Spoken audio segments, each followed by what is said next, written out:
Right, and you're not recording to the cloud. Because we have to download it from the cloud. Oh, We're recording. Oh, no, you don't shush. Oh, I thought you were talking to me. Okay. Hi, everybody. Welcome to the kitchen table. And this is we're in the middle of a 3-part series of getting your team to be all in. And this is really interesting. I don't know how many of you guys are reading Rising Strong, the August book club.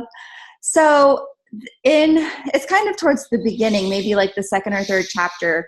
The author talks about how you can't skip step 2, and how and she explains this 3-step thing, and how the second part is always the hardest part.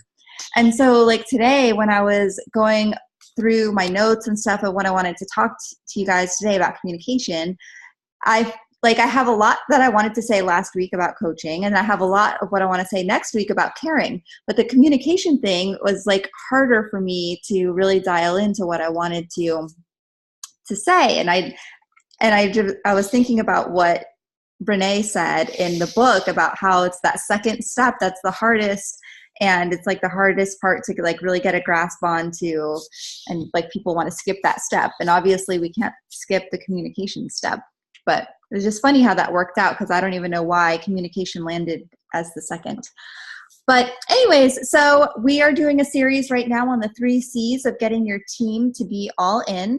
And just as a reminder, you can't force anybody to do anything. So when we're talking about getting your team to be all in, we're assuming that they're already people that are wanting to be doing whatever we're going all in about. So last week we had our first one, which was about coaching. So Emily, if you're able to unmute yourself, would you mind just giving us a quick 1-minute recap / takeaway of what you got from last week's call? Yeah. Hey, I had sent you a message. I didn't get to listen to last week's call. Oh, I thought you were on live last week. No, I didn't. Oh. And my week, it's on my to-do list, but I didn't get to catch it live yet, so I'll have to go back and listen to the replay. Oh, Good man. job, Jennifer. I know. I didn't communicate well on that. Well, we're really happy to see you live this week. I know sometimes it's really hard, but yeah. Yes. So Tuesdays we have this call, and then after this we have Healthy for Life. So it works out that I'm just at my desk for that full hour. And it helps us to keep us on track, because we try to end right at 9. So cool.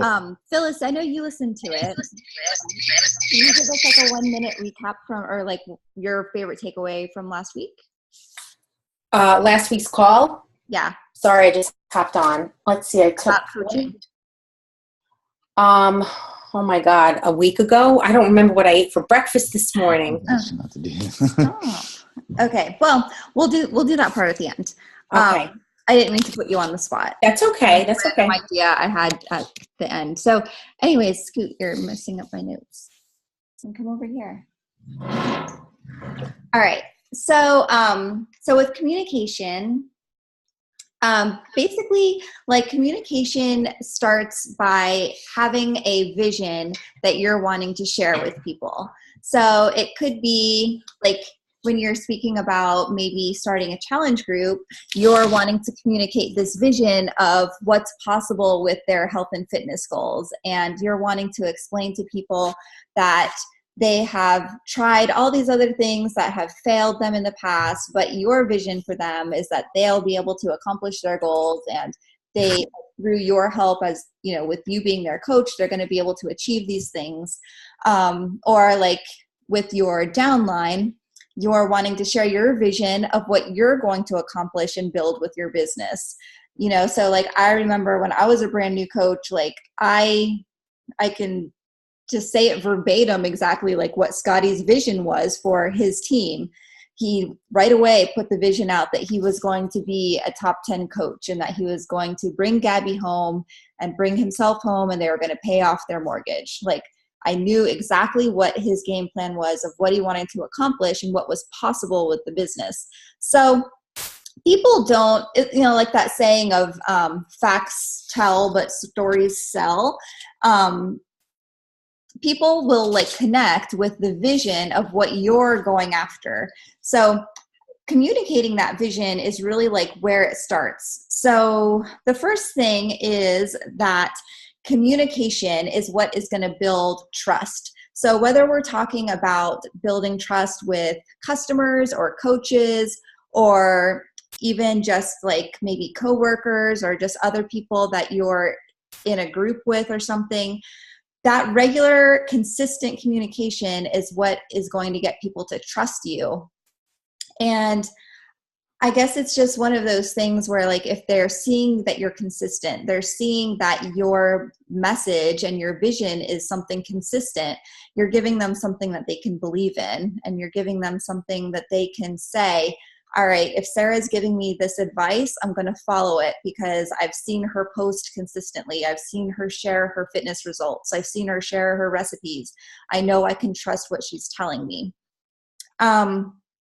So once you kind of build and develop that trust, that is when you can earn that commitment from people. And the commitment step is really where, like, kind of where the magic happens, because like once you get that commitment that people are going to be like fully invested in whatever your vision is, like that's kind of the difference maker between someone that's just like interested versus somebody that's committed.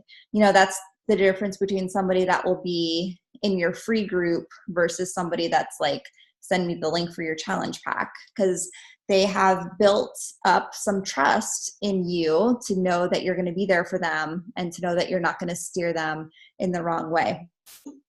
And so one of the things I was thinking about, like, because a lot of us build our business in social media land, as well as maybe people that you meet by referrals, or people that are maybe not necessarily cold market, but they're not like your BFFs where you can just tell them anything.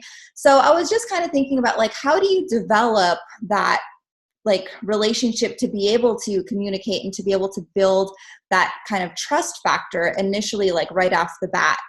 Because, you know, like this is a business and we cannot just spend our day being pen pals with people. So like, what's the most like effective way to like begin that trust building process? And I had reached out to Stella because Stella is a professor and she works with students. And I was kind of thinking, well, Stella gets a new batch of kids regularly. Well, not kids, but, you know, students. And she is probably in a position where she needs to kind of build that working relationship right away with them. So I wanted to ask Stella if she can share with us a couple tips on how she does that. There we go. Yeah, and it's kind of interesting because I'm a voice teacher here at the university, so I also teach classes where there's multiple faces in the class, but the majority of the teaching that I do here is one-on-one. And we just started our semester yesterday, and today I had 2 new students that came in from auditions from last year. One is a brand new kid. I only heard him once last year at his audition. Saw him in the hallway yesterday, greeted him, let him know what time his lesson was. And the other, my other new student is a transfer student. She's coming in as a junior, and she's actually on our team. It's Nicole Kelly. And but I've only known her through social media, through going to Super Saturday in Kansas City and meeting her there. Of course, we met up at Summit a couple of years ago. So she's my friend, but now she's my student. So I can speak really quickly to this with the young man that came in today, as I've done with other students that I meet for a 15-minute audition and then don't see them again until they're mine for 4 years of weekly study. I sit them down and I have an honest conversation with them. And actually my lead topic with him today was expressing my vulnerability at my current family situation. I have a special needs kid. We had to take him out of the school district last spring. He's in a virtual school situation now, which means that my life is a little wonky because I'm not really a homeschooling parent, but now I have a kid doing an online school at home. And so I led off with him by saying, listen, this is something that's really vulnerable. to me, and I'm putting this out here right now in the hopes that you'll turn around now and tell me something about yourself and your life, maybe that you're a little apprehensive about, or that you think might get in your way as you're starting your freshman semester. And he turned around and just opened right back up to me and said, the man that raised me, my grandfather, just had a stroke 4 days ago. I might have to leave in the first couple of weeks of school if something happens.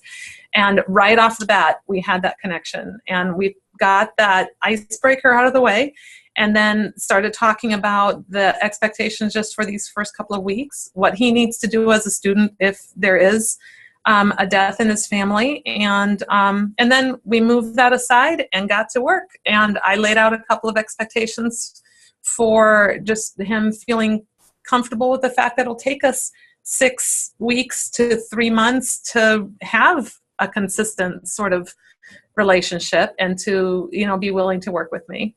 And then with Nicole, since I know her personally, we've been journeying with the Fit Fam now for several years. It was more of a matter of sitting down with her and establishing a new relationship as student and teacher, again, via expectations. And I asked her for her overall goals while she spends the next 2 years finishing her undergrad degree here, and backed up from there and worked on some short-term beginning goals, and just heard her sing a little bit and made it really positive and comfortable. And so that just gives you a little bit of a snapshot. Mm-hmm. That's awesome. That sounds a lot like what we do as coaches, like with working with our challengers and our coaches, finding out what those goals are and setting the expectation, which setting the expectation was actually the next thing I was going to talk about. Did you want to talk about that? What, the setting expectations? Yeah. Well, share the point you had talked about first, so we're sitting over there, and then I will. This one? Yeah. No, the expectations. Oh, okay. Setting up from the initial call. Okay. Yeah. So setting expectations. This was something that I learned initially from GoPro, the Eric Worre book about mastering network marketing. And in his book, he has this whole chapter about the Getting Started Right call.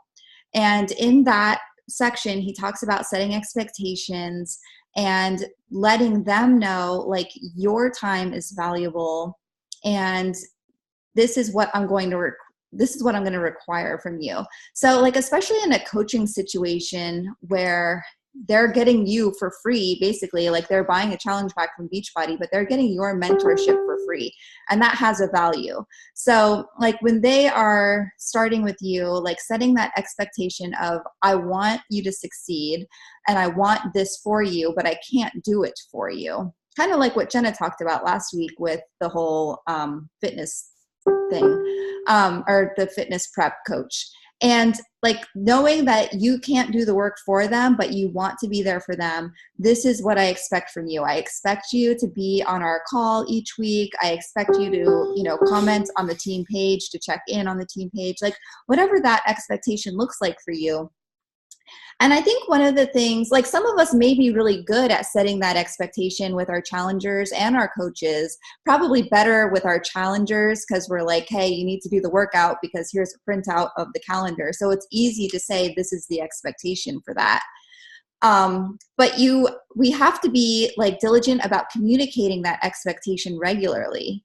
Like, how many times do we have to tell our kids that we have an expectation that they're going to brush their teeth every day? Like, you don't just tell them once and they get it and they've moved on. Like, I don't know about you guys, but I have to tell mine every day pretty much. Go brush your chompers.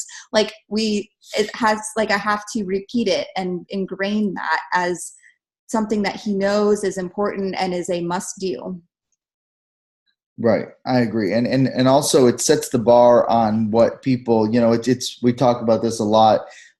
It's like a loose borders or a soft borders. If you have soft borders around what you expect or how you're communicating with people, or if you're timid in your communication skills, you're going to get that in return. Like we were talking about when Jen and I were talking about the call yesterday, I think we started talking about this, and it was, how many people do we know that still that still can't, that we don't listen to or that don't listen to us and they function good. So like it seems like people that are actively engaged in the challenge groups, actively engaged in coaching, also are people that are actively communicating. You'll see that they kind of go hand in hand. Like if the person's not communicating or in communication, you can almost assume that they're also not doing their vital behaviors. They almost seem like they're hiding, in ways. So if you're hiding from maybe your upline, or not even your upline, but your success partner or your downline, and we've all done it. Jen's done it. I've done it. Our coaches pretty much have all done it. It's natural. But during those times of non-communication, we find ourselves not communicating with our challengers. Or then we can find ourselves overly communicating and then forgetting to go out to our challengers. Mm-hmm. You know what I mean? Like at some point, that's a problem with people that, maybe stay in school too long, is they're so used to being in school that they actually don't know how to apply it. They just know how to learn. So at some point, you as the upline or as the coach in your challenge group have to just project to them to do it. Mm-hmm. Do the work. Go ahead and do it. You know how to do it. You've got to give not so much tough love. That's the hardest thing, is being able to give tough love without being tough. And that's the one big challenge. You know that it works for them. You know that the products work. You know the business model works. You know it. You've seen it. Either you're having proof yourself or you have proof on this team that both those things work. So it gets a little frustrating when you see people not doing the behaviors. Mm-hmm. So that's where getting in with your communication and getting a dialogue.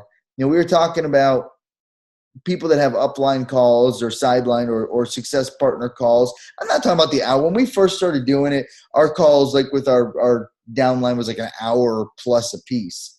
But now we've gotten it. I mean, and there's certain people that we talk to, like people that are really building a big business. There's obviously more things to talk about. Like me and Tanya, we always talk for probably exactly an hour. Well, she's got a whole lot of things going on in her business. She's got many different facets to get to. Plus me and her are both long-winded, so that helps too. You know what I mean? So that adds time. But if for the most part, you can really get a good, meaningful call done in 15 minutes. So don't feel like it's a takeaway from your day to do a call with your upline, your success partner. Think to the best YouTube videos that give really good advice. We're like scared if our YouTube video is over 5 minutes long, right? So, I mean, it's really not that long of a time you got to invest. But in our mind, we think it's like this whole long ordeal. Mm-hmm. And I'm like, okay, I've got to clear like 4 days. I've got to call with my upline. You know what I mean? Really, just call, bang it out, get accountable, and move on. You know what I mean? Get in and get out. That's like Beachbody's motto. Get in and get the heck out of there. You know what I mean? So I think sometimes we just make it more complicated than it is. And then we go so long without communicating, we don't know how to start communicating. You think the first 20 minutes got to be apologizing for not communicating. Just go. Just pick up right where you left off. We're a team. They're your challengers. Just pick up. Don't hold them accountable. Don't ask where the last 15 win the weeks were. Let's just get this Sundays in. I mean, you know what I mean? Let's not backtrack. Let's just get this Sundays in. Read GoPro. It's 92 pages. Let's just go forward. There are people that need to be helped right now. Okay. So when you go about like setting the expectation, that is like what builds that commitment. So when you have the commitment, like when you have that working relationship, they understand what you're going to deliver. They understand what you want back in return. That commitment turns into teamwork. There's a lot of people, there's people that are on this team that are my personally sponsored coaches. So sure, I am the leader and they're, the personally sponsored level 1, but I don't look at it like that. I look at it as a team. They know what I bring to the table. I know what they bring to the table. We're a team. We're equals. We're a part of this family. So like that commitment level is what brings the teamwork. But the teamwork aspect is where things can get a little complicated sometimes, because you have this whole melting pot of different personalities and different kinds of coaches, or just different personality styles. So, one person may learn great from talking on the phone, like Mike and Tanya do. Other people may do better with like watching webinars and like watching YouTube videos. That may be their learning style. You know, a lot of people, like maybe you have a really short attention span and you just need to, and you just need to watch like really short snippet type things where you're just getting like 3 quick tips to build your Instagram channel, you know, just those little things. So I had reached out to Tanya to ask her, since she's got a growing team and she's probably dealing with some of that. So do you have some tips on how you work with different personalities within your team? 4 minutes tops. Yeah, I was going to say, of course I have tips. I'm long-winded per Mike Greenberg. No, I can say this really fast. I can go fast for you. I kind of treat the coaches just like I do with my challengers. And before they start with me, I always ask them, what is the best way of how I can hold them accountable, where they normally fail in their journey, so I know where I kind of have to pick up and help them out a little bit. With my coaches, with all the different personalities, when I have that Getting Started Right call, I ask them how they learn best. I'm a visual learner, so I need to see things. I need to, like, when I want a game plan, I have to write it all out on a board. I am visual. I have to see it. So I always like to ask everybody the best way that they learn so I can guide them in the best manner. I feel it's really important to know their why also. Because sometimes if we don't know why they're even doing this business, we might have bigger dreams for them than what they really have for the business, and we might push them to where we push them into a corner, and then they kind of like, I don't want to do this business, it's too much. So if we know their why, we can lead them a little bit better, or if we feel that they need that accountability, which is what we're supposed to do as their upline, we can remind them of their why, just like we do for our challengers. Well, why are you doing this? I want to lose 10 pounds. Well, why do you want to lose 10 pounds? And find out the real meaning of why they want to lose the weight. So we need to find out the real meaning of why our coaches are built. Why are they working this business? Why are they inviting people? So that way we can remind them, because everybody needs a reminder. And then that's that little uplifting, like, oh yeah, that's right. I wanted to do X, Y, and Z. I lost that, because you lose it. You forget sometimes, or your why changes. And a lot of times it's just coming right out and asking them, what's the best thing that I can do as your coach to help you? What do you need from me? And then that's, everybody's different. Like me and Tara, when we do our calls, we do a video, like a FaceTime, because we're more like, she likes to be face-to-face. Where when Mike and I do our calls, because we're both multitaskers, we can both be on the phone because we're doing 20 things as we're talking to each other. So video chat for him and I don't work, because both of us we want to do like a million different things. While I'm doing laundry, dishes, cleaning the house, while me and Mike are doing our call, and I'm taking notes. You know, so everybody learns in a different way.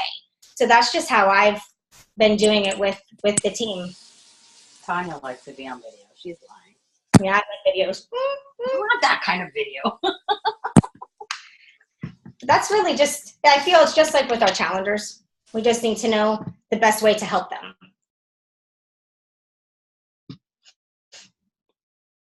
Oh, you're still muted, Jen. Okay. So the other thing I want to mention as far as like different personality types is also different relationship types. Because last week we had kind of touched on the fact that some of us, either now or before, like you may run into times where you have people that are like your friends that become part of your team. And like sometimes that role of, am I talking to you right now as your friend, or am I talking to you right now as your upline or your accountability partner, or what? And I liked that Jenna had brought that up last week. And so when we were thinking about communication stuff this week, I was thinking about that. And I really only have one tip to help with that. Because like some of us are like me and Sarah can go from one sentence talking about like a personal, like whatever, like friendship type comment right into something that's business, and can like go back and forth. And other people, I have to keep it very separate, you know, and the way that I do that is I will communicate to them if it's something business related in one way, like Facebook Messenger. And then if it's coming from friend Jen, then I'll text them. And that's the same thing that we do with Scotty as well. So like if I'm going to ask Scotty a business related question, I send it by Facebook Messenger.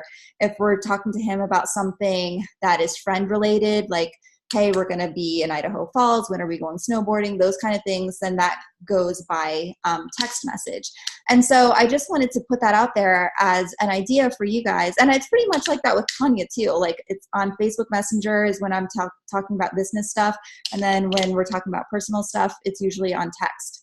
And I think that's a really good way to kind of help keep things separate and to help you feel like you can still build the relationship in both of those avenues with the person, you know, because you want to continue to build your friendship and to continue to put energy and effort into your friendship, because you don't want them to say, oh, I miss you being my friend now that I'm part of your team, because that has happened to me before and that sucks. And then you also don't want to feel like, well, I can't really give this person like the mentorship they need because I feel awkward because we're friends and I don't want to tell them that their last Facebook post sucked. So like if you already established that, okay, if I message you here, this is business Jen. If I message you here, this is friend Jen. And like I sometimes, like Nicole Murray, I will directly say, I am telling you this as your friend, Right. or I am telling you this as your coach. And I will specify like what part of my heart I'm speaking from. Right, because it's important, especially like Nicole's brought up, it's important that she really wants an upline, but on the same hand, she considers us best friends and we consider her best friends. That's a very problem in business. That's no different than family working together. I mean, you know what I mean? That's hard. So that's another aspect of this business that you get to add into. You know what I mean? So that way you know, and also that you know, it's not taking it personally. Remember that nothing's made for like repudiation. Nothing is made to be negative. You know what I mean? So don't let anything, I tell this to Jennifer, everything's like in a shoebox. Do not let the work shoebox filter over into the friend. You know what I mean? We should be able to sit down, have this coach call, and if we were in person, we should be able to go get some drinks right now or dinner. And keep it separate. And that's okay. Coworkers do it all the time. You know what I mean? Like, okay, I'm going out with my coworkers after lunch or for lunch. Last thing you want to talk about is work. And the second you get back into lunch, you know what I mean? You're back to work mode again. And it's like lunch never even happened. Mm-hmm. So anyways, I think that's it for us, right? We're abruptly at our hard limit. So guys, this was part 2 of 3. If you didn't see part 1 yet, please go back and watch it. And that'll be great. I appreciate everyone getting on the call. I'm definitely liking the part series, and definitely really appreciate all the participation we're getting. Mm-hmm. Yes, make sure you tune in for our final one next week, which is caring. That'll be a good one. Yeah, I'll probably be not here. So I'm just kidding. All right, guys. Have a great night. Thanks for hopping on. All right. Bye. And meeting.